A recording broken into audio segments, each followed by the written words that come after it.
प्राचीन समय में विद्यार्थी गुरुकुल में रहकर ही पढ़ा करते थे। बच्चे को शिक्षा ग्रहण करने के लिए गुरुकुल में भेजा जाता था। बच्चे गुरुकुल में गुरु के सानिध्य में आश्रम की देखभाल किया करते थे और अध्ययन भी किया करते थे। वरदराज को भी सभी की तरह गुरुकुल भेज दिया गया।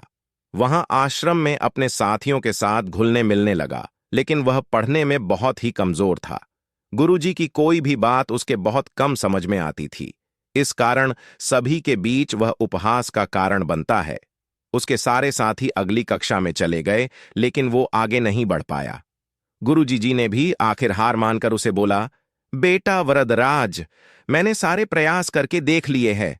अब यही उचित होगा कि तुम यहां अपना समय बर्बाद मत करो। अपने घर चले जाओ और घर वालों की काम में मदद करो। वरदराज ने भी सोचा कि शायद विद्या मेरी किस्मत में नहीं है, और भारी मन से गुरुकुल से घर के लिए निकल गया।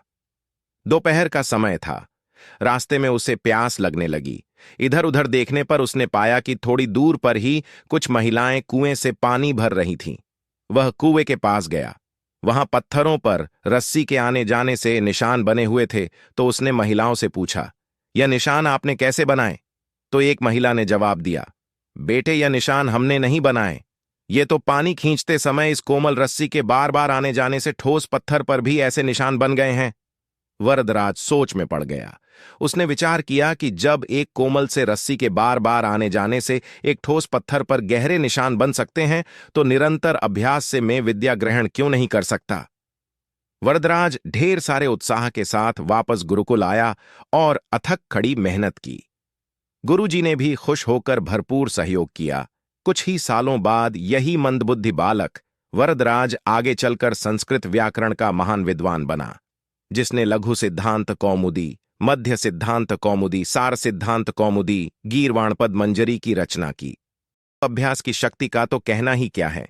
यह आपके हर सपने को पूरा करेगी। अभ्यास बहुत जरूरी है, चाहे वो खेल में हो या पढ़ाई में या किसी और चीज में। बिना अभ्यास के आप सफल नहीं हो सकते हो। अगर आप बिना अभ्यास के केवल किस्मत के भरोसे बैठे रहोगे, तो आखिर में आपको पछतावे के सिवा और कुछ हाथ नहीं लगेगा।